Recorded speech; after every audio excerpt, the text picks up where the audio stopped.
Okay, so today I'm talking about cooking. I was scripting the video for the main channel, and yeah, I just wanted to give you a early access to the informations. So I'm gonna talk about how much can you change your recipe. Okay, this is something that basically gave me all the skills I have now in like the cooking world. Everything I do now is thanks to changing the conventional things to do. Okay, so I will go over two things, which are the ingredients and the timing. So the ingredients, simply like I will usually consider three things, for at least for now. I wrote down three things, which are spot and address the pillars, swap the outliers, and adapt to your ingredients. This means spot the address and address the pillars. I'm referring to my pillars, like the five. There are like even an extra one. We'll talk about that later. So there is sweetness, acidity, umami, saltiness, and fattiness. Okay, so if there is one pillar that is missing, maybe there is not enough salt, you can add salt. If there is not enough acidity, if you like acidity, okay, it is subjective from person to person. I like acidic things, but generally everyone likes acidity. It's just the amount of acidity that someone prefers. So adjust that to your liking. Then you can adjust the sweetness. I don't know, fucking the fattiness. So address the pita. So detect what like the recipe is telling you it has, and then adjust what is missing. Okay. So this is one thing. Swap outliers. So in today's world we have like the most unhealthy shit we can desire. Okay, like very unhealthy, unnatural ingredients that are not absolutely good for us. Okay, so whenever a recipe, okay, because the thing is that these unhealthy ingredients are like making their way into traditional recipes. This means that if a recipe required, for example, butter, okay, maybe the modern version of it will require you to use some olive oil. Oh, sorry, some olive oil is fine. The problem is seed oils, okay, like stored in plastic, okay. Like don't use ingredients that you know for fact are unhealthy. That's the thing. So honestly, like this is very personal. You don't need to follow this to the letter. This is like what I do. You don't need to do this. I'm very perfectionist on this thing. It's basically the sugar. If a recipe tells me to use sugar in a recipe, okay, maybe I'm doing a sauce. I do not usually do that. Okay, maybe I'm wrong. Maybe I should. It's not that deep. You may say. I say yeah, maybe. Okay, I don't know. Yeah, that is it. Also, for example, mayonnaise. Mayonnaise is fucked up. Okay, every mayonnaise you buy at the store is filled with seed oil. Like 90% is that, and then there is the egg and some sugar for some reason. But like, do it yourself. Okay, do you make the mayonnaise yourself if you like mayonnaise. I don't usually do that, but if I ever need to have some mayonnaise, bro, it's fucking easy. It is the easiest thing you can imagine. There is if you search up some, I think it's called MasterChef Australia mayonnaise. Okay, and there is this very chill guy, not like the fucking English MasterChef. That is very chaotic. The Australian one is fine. They're chill. Okay, so if you search that up, there will be this guy that will teach you how to make mayonnaise with literally eggs, oil, which oil you can use olive oil obviously, and yes, that's it. That's the thing. So like spot outliers and substitute them. Okay, so then there is adapt to your ingredients. Adapt to your ingredients means if you don't have some ingredient that a recipe is requiring, do not bother too much. As long as you are not cooking for a special occasion, and like, if you're just cooking for yourself, okay, and as I always say, if you're just a human trying to eat healthy, okay, you need nothing like the perfect ingredient. There is no such perfect ingredient for the recipe. Because I'll tell you a story. So I basically started off my cooking recipe journey. Like I still think the recipes can be valuable. I kind of trash talk them in the main channel, like recipe as useless. But, you know, they still have a place. I still learn from them. But the thing is that the first time, okay, I followed the recipe to the letter.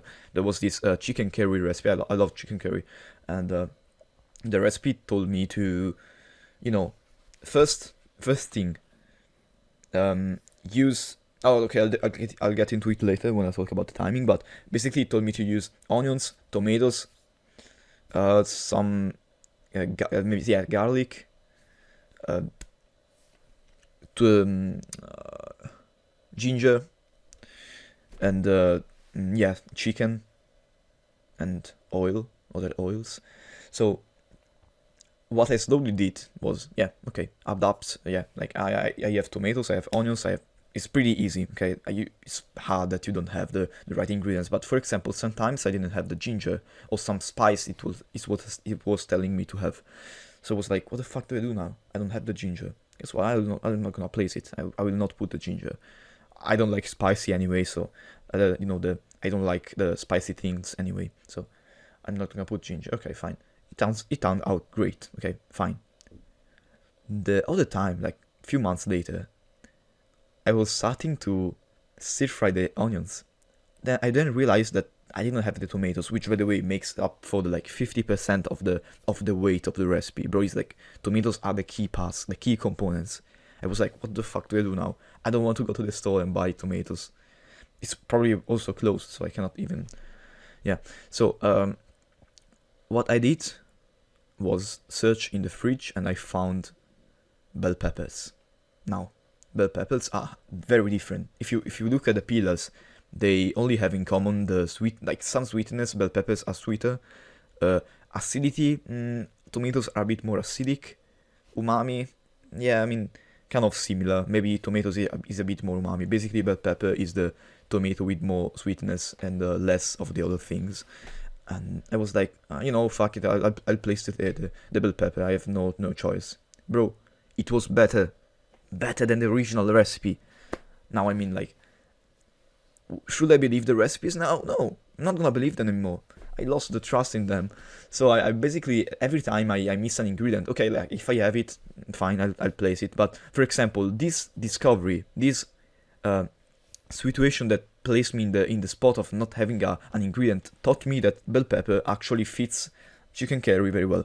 Okay, I'm not saying it is chicken curry because some guy will get angry at me. Oh, that is not how you make it. Like my grandmother, she is very, yeah, I know she's very sweet. Like, I can agree with that, but I mean, it doesn't have to be so strict. Okay, okay, it's not chicken curry anymore. Let's call it chicken Federico Fusco.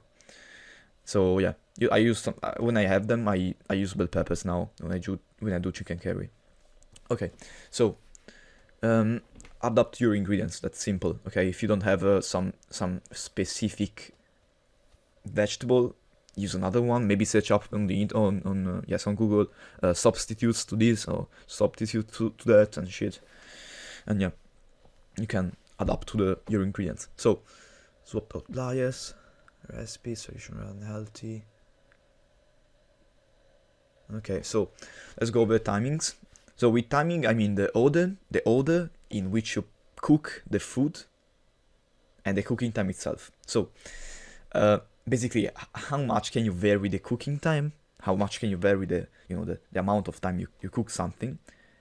And most importantly, how much can you change the order in which you place the ingredient in the heat source? So meaning, can I first put the meat and then I place the vegetables? Or do I have to follow the instructions? So like first hand, like before everything, cook the meat and then add the vegetables, slowly add water, then add salt, then sprinkle in some spices. And can I just put them all together? Like vegetables, meat, spices, salt, all together? Can I do that? How much can you vary the order, okay, in which you place the ingredients? That's the thing I'm trying to say. So short answer is you can change it a lot.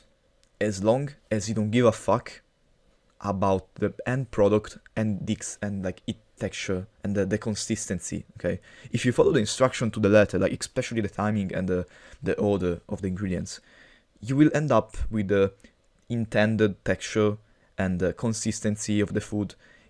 Well, if you like place in random order, okay, you will maybe end up with a soft vegetables, almost mashed up vegetable, or a bit more, broken up meat and shit. Like, yeah, I mean, that can happen, but honestly, I don't give a shit. Okay, as long as you are a normal person, just a human, just trying to cook it for itself and eat healthy, you don't need to care about those things. You're not a chef. You're not cooking to impress friends or anything. You're just cooking to eat healthy and eat good. Like, you want to enjoy what you eat. And trust me, yes, as much as I think that texture is important, it's also less important than the 5 pillars itself.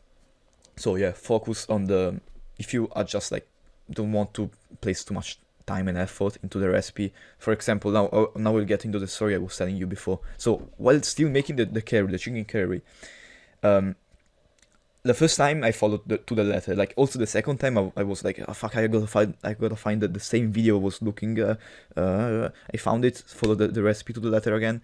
Maybe I was mixing some ingredients, yeah, but the more time passed, okay, I didn't always want to get the phone and to go through the video and try to understand the steps and shit. So I threw the phone away and I was like, okay, I'll do it as I remember.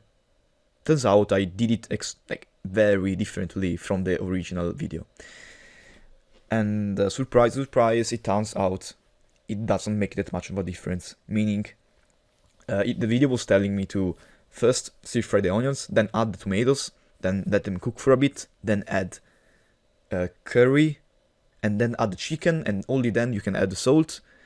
And then maybe you can, maybe once you cook the tomatoes, you also had to add not only the curry but also the onion for a bit, like for a few minutes, because like otherwise it will be a mess. No, not true.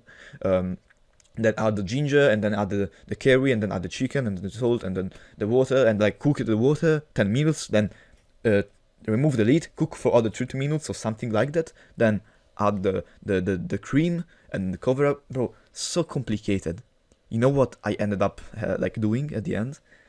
Basically, this is my new step when I cook, like my mental process when I cook chicken curry for me or for my friends. Okay, they also like it. Without following the fucking recipe to the letter. So I take the onions, cut them roughly, a bit, stir fry them with oil or butter, whatever you want, with ghee, and once they get kind of golden, you can toss the tomatoes in. Okay, maybe cut them. You don't need to like chop them up very finely, to be honest. Like, you can also kind of split them in half depending on how big they are. If they are too big, maybe make 8 pieces out of them and then put them because eventually they will melt. You don't need to cut them yourself. Yes, if you want, I don't know, I don't think it's worth it. So even this thing of stir frying the onions first and then adding the tomatoes can also be avoided. You can also just put the onions and then the tomatoes together in oil and cook them. It's almost the same thing. It's very, very small difference. Okay, so you can do that, and then like, how much later do you add the chicken? The video said, oh, you have to cook the tomatoes and onion first and then add the chicken. Bro, to be honest, I would just wait 5 minutes just for, to be safe, and I just add the meat. Okay, I also add the salt whenever the fuck I want, if I want to add them beforehand or after. When I put the chicken, I always, like, I've added already the salt, so yeah, maybe put the salt when you place the chicken. So place the chicken and cover up with a lid and let it cook. Maybe add some milk if there is not enough liquid, or some cream or anything you fucking want. And yeah, like, no ginger, no garlic, no, just onion, tomatoes, chicken, salt, curry is important, fuck. Also the curry, you can add curry when you add the chicken. Like, you can basically you don't need to be aware of the order. Just be mindful of onion, tomatoes, chicken, and then you can put everything together. Okay, you can also put the the milk right when you've placed the chicken. Personally, I like to let the chicken be cooked in the onion and tomato sauce, and after it cooked a little bit, like 10 minutes, I will add the milk. But to be honest, if I really had to be the most minimalistic possible, I could add it when I add the chicken. So I took a lot more time than I thought to explain this story. But yeah, it also depends on what cooking method you're using. So if you're, for example, using the oven, if you're boiling, if you are stir frying, for example, the boiling is the most forgiving, don't give a fuck about anything method. Meaning that you can add basically whatever ingredient you want, whenever you want. And, you may end up... the only ingredient you have to be careful is maybe... for example, if you're cooking a meat stew with vegetables, you can put the vegetables and the meat together. Then if you want to add potatoes, maybe add them at the end. Or maybe not. Depends on how much you give a fuck, okay? Because what will happen if you put everything together? Or at least, because you can also put it... So the thing is that potatoes cook way quicker than the meat and the vegetables. They take 2 hours at least. So if you put the potatoes, finely chopped potatoes in the water, they will fucking break apart and melt in the water. So usually you add them 30 minutes before the end. This is like the rule my mom taught me. But you can, if you want, okay, you can, first of all, you can cut them in like big chunks, so they take longer to cook. And so you can like get away with placing them together with everything else. And it is one option. Otherwise, you can chop them finely, and if they melt, like worst case scenario, they will melt in the water and you will have a more starchy broth. Is that a bad thing? Is that a bad thing? I don't think so. It's just the consistency and the texture and the final result is different from the original outcome, desired outcome. Okay, from the original recipe outcome. But I don't think it's that bad. Okay, to have a more starchy, potatoey broth. It's not that bad. You see where I'm going? Like you don't. As long as you want to just eat yourself, like you just want to eat healthy, you really don't care about timing and order. That's the whole point. So I have so the boiling is very easy. Then if you are using the oven, to be honest, even with oven, they tell you, use this much Fahrenheit or Celsius with this how it's called, like this fucking, I don't know, like this option of cooking, like there is a fan and then the two resistances, and yeah, so okay, this setting, so you have to use this setting with this temperature, with this timing. Okay, you have to wait 10 minutes, like 20 minutes, and then take them out and turn them. Yeah, you can follow them. To be honest, I thought when I started cooking with the oven that you had to be really precise with the timing and with the temperature, especially. I didn't know like the difference between 180 and 220 degrees Celsius. I was like, that could be very different, especially if you're using the broiler or the fan. It's very different, bro. It's not that deep. You can get away with any setting, any temperature, any time. Like maybe the time will change depending on the temperature, obviously. But it's not like if you use the wrong setting, you will end up with a mess. It's not true. You will still have a good meal and a good recipe. That's like what happened to me. Like also you may hear somewhere that you have to preheat the oven and then put the food in. To be honest, okay, when I'm cooking vegetables and potatoes in a tray, I just lay the chopped the chopped vegetables and potatoes, and cover them with, I don't know, fucking olive oil, and I don't wait the oven to be the right temperature. I just put the tray in the oven, and it will cook even if it is not reached the the desired temperature. Okay, you don't have to be very mindful. Okay, so oven, yeah, it's not as forgiving as boiling, but it's still not that precise. Stir frying, on the other hand, you will maybe have to be a bit more careful, especially if you are stir frying, especially like if there is no water involved, because water is what keeps you from burning. Okay, if you use oil, you are more likely to burn. So if for example, if you are cooking something with low water, or at least that it doesn't easily release water like meat, okay, you will have to be more careful. Okay, because I mean, it can burn more easily. You have to stay there and move it around once in a while, because there is way more heat and temperature. So for stir frying, but at the same time, like when you stir fry, you are probably there doing work. You're not just gonna work off and say goodbye to the stir fry. So yeah, there is not much to say about stir frying. Just keep the constant movement. And yeah, for the method, I just wanted to add a few extra things. It's 21 minutes, not that short of a video. So the processing of the ingredients, like peel the potato, cut the onion finely, rinse the potato to get rid of the starches, all of this stuff is useless. So first of all, whenever I see someone like my mother, or I read somewhere, peel the potatoes, bro, what the fuck? Like, what the fuck? The potato peels are so good. They make it more crunchy. I think there is also nutrients in the peel. So do absolutely not, just wash them very well and cut them. What do you want to peel them? It's useless. Oh, but I want the peels to be in my food. Bro, what the it's not that bad. It's not that annoying. It's like this really fine skin. It's not that disrupting. Okay? I don't give a fuck if there is some potato peel in my stew. Okay. Also, you know what? I also like it. I prefer the potato peelers. Gives it a little bit of more, variety.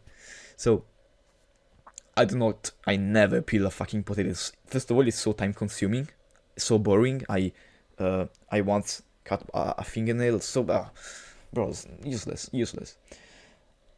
And then if you cook them like in a dry heat scenario, like oven or frying, the peel will also be crisp and it's good.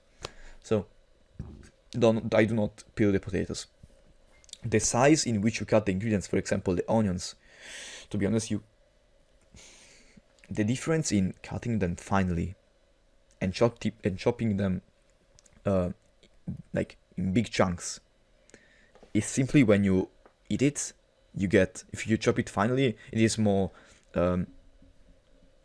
widespread around the food. While if you cut them very hardly and in big chunks, you will maybe end up with a few chunks here. And bro, to be honest, I see no downside and I see no problem. Okay, maybe the flavor will disperse more evenly if I'm making a soup. I mean, if you're making a soup and then you're gonna blend it with a blender, immersion blender, you may as well cut them in big chunks because you're gonna blend it anyway. The size is not that important. Fuck, sounds. Okay. Yeah. Yeah. The size in which you cut the vegetables doesn't have to be very precise. Okay. You will find out when you cook. You will find out what you like more. Maybe you like bigger chunks because they are more, they have better texture instead of chopping them very finely. Recipes that require finely chopping things, there is maybe a reason for that, but again, don't be very stressful.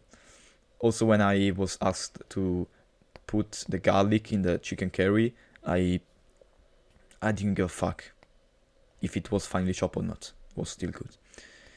Okay, utensils. So the last thing, utensils. Bro, I use a fork and a knife, pot,